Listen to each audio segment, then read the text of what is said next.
Welcome to the Medium in the Middle podcast. I'm your host, Stephanie, the medium in the middle.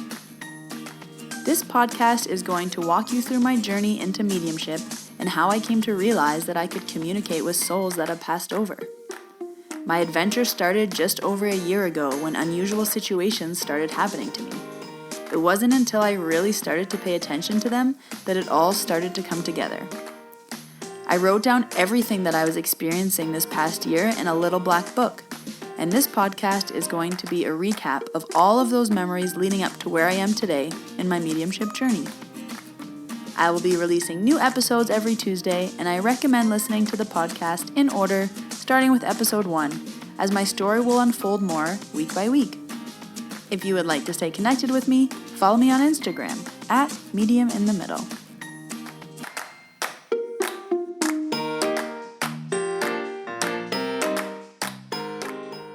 Hello everyone, and welcome back to the Medium in the Middle podcast. Thank you for tuning in, and welcome if you are a new listener. My name is Stephanie, and I am the medium in the middle. I'm really excited for this week's episode because we're doing something new. I am interviewing another Canadian medium. So today on the podcast, I am talking to Danielle from the Spirit School podcast. She is also known as the Squamish Medium from British Columbia. And I live in Alberta, so we are very close to BC. So it was super cool to connect with someone who is fairly close to me. I connected with Danielle after I did the interview with Tina from the Intuitive Woman's podcast. If you missed that episode, I will link it down below in today's show notes. But we started talking after that because she is friends with Tina, who is a medium in New York.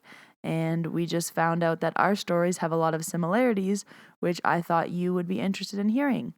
We talk shop. We talk about mediumship things. We talk about growing up things. What's it like now? How we started. So I'm really excited for you to hear this interview. If you are on iTunes, I would really appreciate a rating and a review. If you could leave 5 stars and just write a few sentences, I'd really appreciate it. It super helps me out in the podcast world to help people find the podcast. So I'm going to pull a card again, as I have started a new tradition where I pull a card at the beginning of every episode. So I'm using the Enchanted Map Oracle card deck. It's by Colette Baron-Reid. This isn't sponsored. I say it every week, but I was gifted this deck when I did my Reiki Masters course.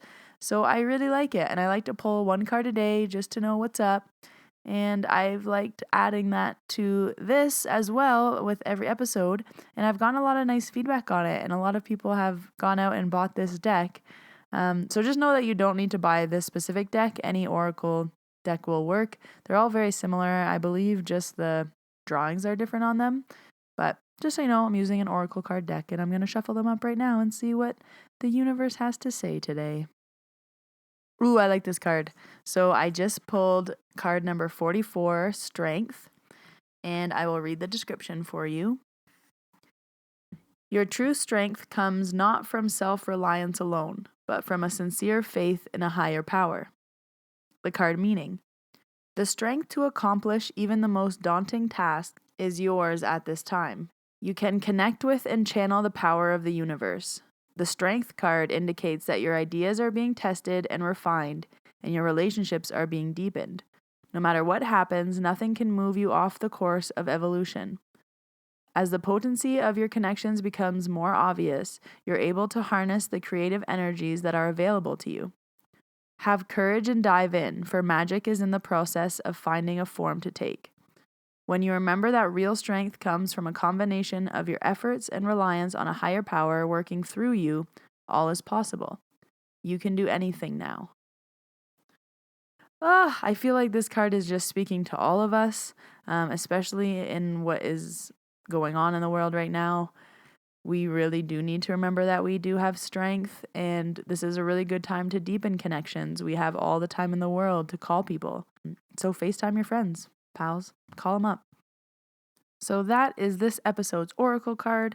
I hope you heard the universe talking to you and giving you some guidance. And I want to jump right into this interview. But before I do want to apologize. The audio isn't the best on my end.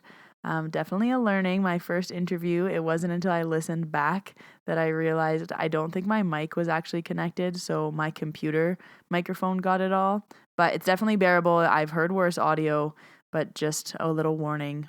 I do pride myself in really clear, nice audio.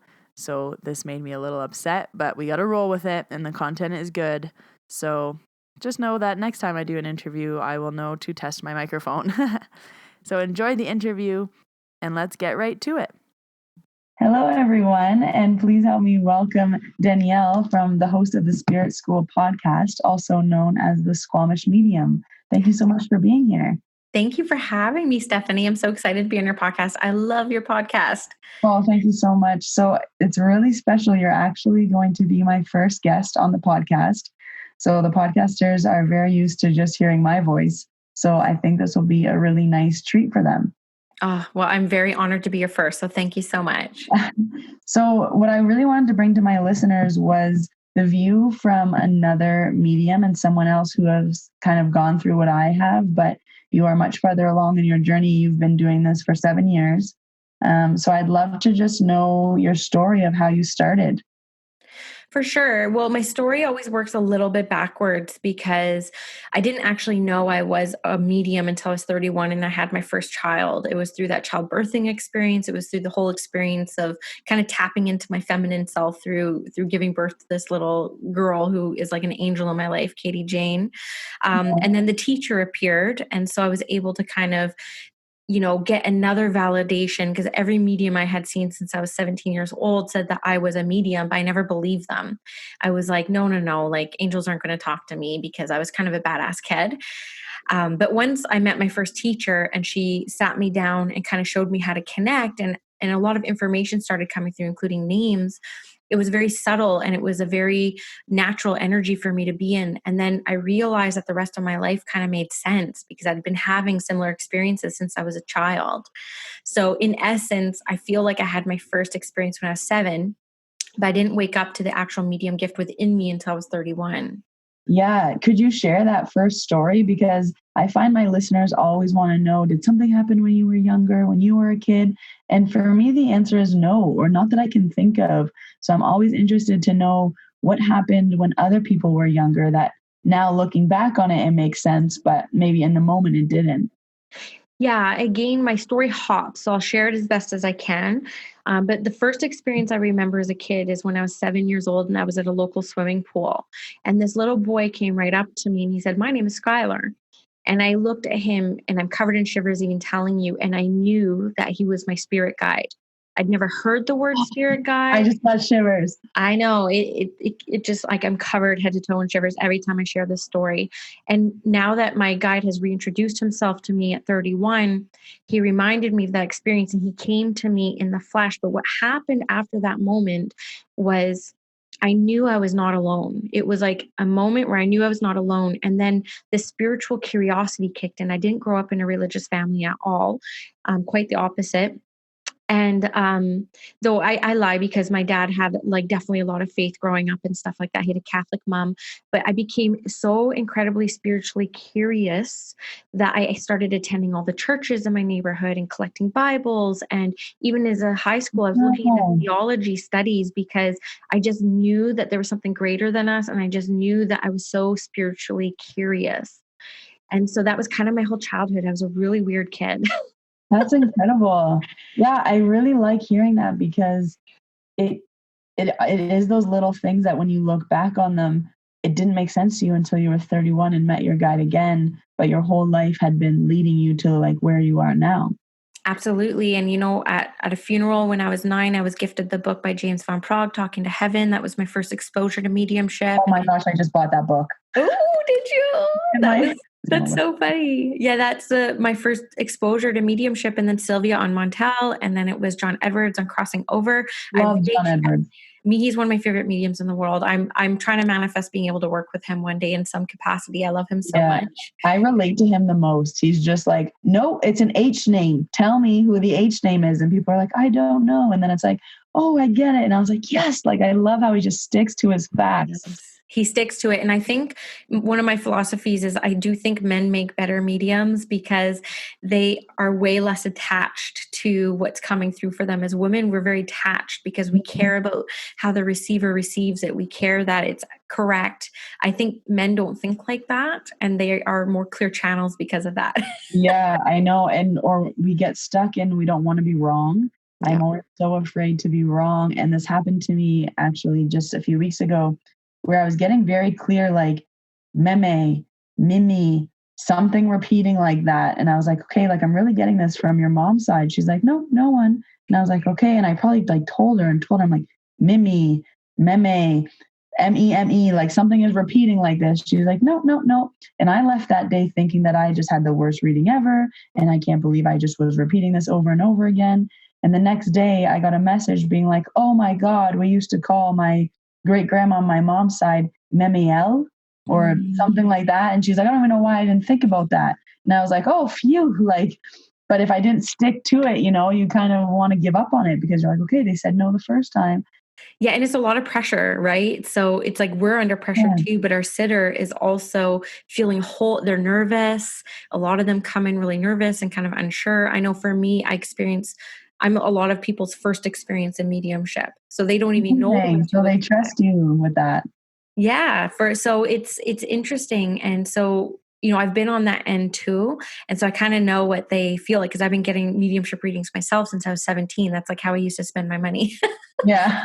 So you can tell, I look back at my whole life and I could tell that spirit has kept me curious on this path, because eventually I was meant to be on the path. Right. Mm-hmm. Yeah. Yeah. I think it's interesting that you say that, because in the episode I just released on Tuesday, I talked about how I've actually never been to a medium, which I think is crazy because I'm in the industry now. But I personally don't offer strictly mediumship readings. So I'd love for you to tell my listeners about what a reading with you looks like, or how that works, and just explaining it from kind of start to finish. For sure. My readings are always changing, always evolving. I think my first business card said I was an angel reader. And then I was just mediumship, and anyone who wanted psychic information, I would point them somewhere else, because I started attracting clients about 4 years ago that really turned me off. I started attracting people who wanted me to tell them about their future. They wanted me to tell them what to do. They wanted me to tell them to leave their job, leave their partners. And I found that, one, I didn't want all that power. Two, that's not my area of interest in working with the world of spirit, because I've seen people heal through connecting with their departed loved ones. That's of true interest to me, the evidence behind it, the messages behind it. And so I decided 4 years ago that I didn't want to be a fortune teller. So I don't advertise myself as a psychic. But how my readings have evolved, so the mediumship's always there. It's what I'm most passionate about. But spirit started actually revealing to me that I work with people at a soul level. So I can hear the whispers of their soul. So I'm often telling people between my readings, 45 minutes long, there is definitely always mediumship, and then there's always soul information. And how I explain it is our minds can't comprehend what our souls are yearning for. So I get to that soul level. I get to, you want me to tell you to leave your job. I'm going to tell you the source experience that disempowered you to make that decision yourself. And we go through that healing. We go through, when you were 6, you felt disempowered. You felt like you weren't supported. So then you give your power to everyone else because you don't know how to support yourself. And let's move that energy by bringing that up. So that's the kind of work that I like to do, because it moves people forward in an empowered way. So typically when people leave me, they feel more empowered to make their own decisions in life. Yeah, I love that, because you are right. Sometimes people are looking for someone else to tell them that it's okay to do something. And I always like to say, it's not my job to tell you it's okay or not. But if you know something and I know something, then there's some kind of assurance in that. If you wanted me to pick up on something and I picked up on it, now we both know about it. And it's like, now you need to act on it. But if you act on it or not, it's your choice. But we've both brought this up. So it's kind of making people take their own step forward. Definitely. And I just so strongly believe that one of our gifts here in life is divine free will. And I don't want to be responsible for messing with anyone's divine free will, right? Mm-hmm. Yeah, you're totally right. Yeah. So speaking about communicating with spirit, how do you find that you get messages? For me, I have a sense of knowing, and it comes really when I'm with or around people. But how do you find that spirit likes to communicate with you? I've had many different experiences. I would say that more often than not, spirit makes me feel them. So I don't see them.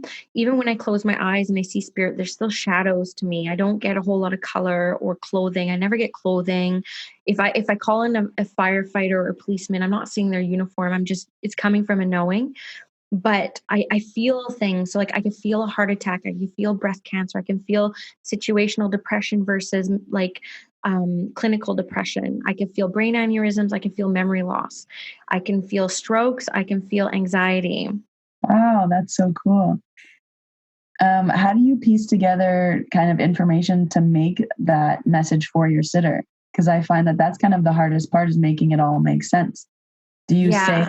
say it as you feel it? Do you wait for the sitter to explain things to you? How does that work? I kind of discern. I take discernment with this because I always tell people we all have this gift. We all have the ability to tap into the world of spirit, but the real art of mediumship, being a mediumship reader, is how you message the information that you get. So if I get a young man showing me how he killed himself, I will not tell the mom who's sitting in front of me, did your son like shoot himself in the head? What I am saying to her is, I feel a son presence here and I take responsibility for my passing. So I Mm, feel like the language that we pick, because language is so powerful and holds such a vibration, we have to be, it's a balance between honoring what spirit's giving us and honoring the living here who have to live and heal and grieve. And so language has been really important to me. I think actually having my podcast has really helped in expressing my language and finding new language around this. But yeah, I don't know if that answers your question, but usually I can discern if I need to tell it more as a story amazing. or Yeah. just give the fact, right? So an example of this would be like I had, so I felt like the stroke thing come on, but I didn't feel like it was a stroke. So I would say, I usually lose sensation in my left arm when I'm dealing with a stroke, but for some reason I just feel like I need to indicate that this person lost mobility and that was really important to them. So they would have done work, or they would have lived a life that would have required their hand strength and arm strength. So usually that comes through as a discernment, maybe through that knowing. So for Yeah. one person, the sensation's a stroke. For another, it's just like losing mobility in their arms. Yeah. And I love what you said there too. It's about how getting the message across that's going to provide the most healing.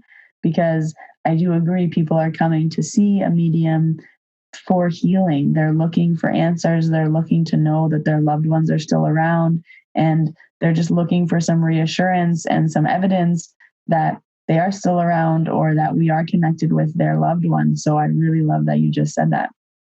Yeah, that's the art. That's the art of mediumship. Yeah. It is. So we've been chatting a little bit offline about how you're moving into some group readings, and I'd love for you to talk about your experience with that, or what made you move towards group readings. If Oh, did something this is happen, a or funny question I've never shared, and I think you're going to be very interested in the answer. But the evolution of mediumship, and I was trained in the spiritualist way. If you go back to the Arthur Findlay College or the Spiritualist Church, it's a very defined way of learning how to do mediumship, and platform demonstrations, group readings is part of that training and learning. But so a lot of my teachers were spiritualist teachers at the Arthur Findlay College, but yeah, for some reason, I used to get stage fright so bad in front of groups of more than 8, even at work. If I spoke in front of larger groups, I would literally black out. I would forget who I am, what I'm talking about. So even though most mediums move into group readings within their first year or two, 6 years in, I was like, still, I'm not going to speak in front of a large group. But once I started my podcast, over 38 countries is downloading consistently my podcast now. It kind of made me realize like I am sharing my voice with thousands of people each week. mhm, So that kind of got me the bravery to start doing group readings. But what happened was I was trying to do them at the end of 2008 and I kept chickening out and kept chickening out. And then 2019, I made my word courage. But I went all year without doing it. And then I got an astrology reading and a reading from this amazing Indigenous healer in Alberta. Both said you need to get in front of large groups. So my mentor, who's an astrologer, my business mentor, who's an astrologer, said, you know what? Do it on the full moon in Leo. which was February 1st or whatever of this year. And so I bought the venue, I booked it. And the funny thing is that I'm really known for one-on-one work. And I usually get like 5 to 10 bookings a week. Like I'm pretty busy medium. I always have been. And come December, completely dried out. Like from December to mid-January, I think I got 2 We're bookings. getting a clear sign. Right. And so I got really uncomfortable and I was still quitting my job. I quit my 6-figure corporate job in January to pursue this work full time because I love it so much and I wanted to be with my family a bit more and it would give me that flexibility. So typically the safety and security, Danielle, would never have quit a job knowing I only made like $300 in 6 weeks in my business. But what happened was I got so uncomfortable that I couldn't rely on one-on-one my whole career that I booked the venue and my demonstration sold out in one day. It sold out in less than a day. Wow. Right. And so I kind of showed spirit that I was ready to show up and that I was ready to follow their lead because they've been leaving me these inspirations for so long. And once I did, everything went back to normal. My booking started to come through. My second event also sold out in one day. Incredible. And so I think spirit sometimes when we're getting too comfy and we're not honoring the whispers of our own soul or the whispers of spirit, they will literally swipe the rug out from under us to get us to move. Yeah, you're so right. And I feel like we can want something, but it's not till we really want it that spirit will give it to us. Like we can think about it, but it's not till we get serious that they get serious and fully support you. Like you were fully supported there to move into this other side of your business. Yeah. And I think something my listeners know is I'm definitely at that fear stage still where you were in 2018. They know I've been trying to have an event for 47 people and I want to do it. I have the biggest group I've ever done is 8. But there's just so much fear. So I know this year is going to push me to do it. And I know I need to leave those things aside and move forward. But as soon as I decided that I was going to do it, it's like the doors started swinging open, opportunities started presenting itself. So I love that you just mentioned that spirit will like support you in ways that you don't even know you need. You know, like you needed to have less sessions to really motivate you to do something else and do something that you've been wanting to do for so long. So I love that. Thank you for sharing that. Yeah. Well, one thing I want to share with you too is that, and your listeners, because I didn't get unscared. I just had to do it scared, right? There was never an opportunity where security and safety appeared to me to make me feel supported to do that. I literally just had to do it scared and I had the best time of my life. Literally. I love that sentence, had to do it scared. I had to do it scared. Yeah, that's beautiful. On that note, actually, you also do mentoring, and I'd love for you to talk about that side of who you are and what you do. Yeah. So mentoring is actually my favorite thing I do. You know, in a week, I only do 9 sessions. Only 3 of those are readings and the rest are mentoring. I also have been teaching development circles for the past 3 years. There's a line in A Course in Miracles that says like to teach is to learn. So I didn't wait until I was perfect in my craft. I know that whatever I know now, somebody else is wanting to learn. So I take it from that lens. I never pretend to know more than I do. I just share what I do know, which is the whole premise of my podcast, Spirit School, is teaching everybody everything I know. I never hold back. I never make people pay. I give all the free information in the world through that platform. But I love teaching, and I'm actually just today launched Spirit School. So it's an online school for people to kind of learn remotely because now I have my podcast. Most of my listeners are in the States and overseas, and it's harder with the time zones to kind of work with me. Yeah. And so I just launched Spirit School today. So my first course is a 4-week course on the clairs, like developing the clairs. And so, yeah, I just keep expanding my teaching. I'm doing workshops. I've always held circles for the past 4 years. And then people also work with me one-on-one at all different levels of mediumship to work on something very specific or just getting people to kind of understand what their gifts are. That's amazing. Well, I'm in Alberta, so I do have a lot of Alberta listeners, and you are just in BC, so not too far away. So before we go, I'd love for you to plug everything that you do. Where can my listeners find you? Where can they listen to your podcast? Let us know. Definitely. So Spirit School is my podcast. It's on all platforms that you can listen to podcasts. There's, I think, 60 episodes, 61 after your interview gets posted. So it's got a lot of resources there. It's a very vulnerable journey into the intuitive and mediumship development journey. And then I'm on social media. I'm on Instagram mostly, Squamish Medium. Very pretty feed, but very real stories. So you got to follow me in the stories to kind of get my day-to-day life. SquamishMedium.com. And I'm also on Facebook. I think I'm the only Danielle Searancke in the world. Because if you put in Danielle Searancke, I'm the only one that pops up. So you'll get my personal profile as well as my business one as well. And yeah, signing up for my newsletter, people who sign up for my newsletter get, I give free meditations and free like high vibe wallpapers and discount codes on everything that I offer on my newsletter as well. Amazing. So I will have everything linked down below in the show notes for easy clickable access. But I do have to recommend my listeners to listen to your podcast. I've been listening to it and I've really enjoyed it and I've really just found comfort in it.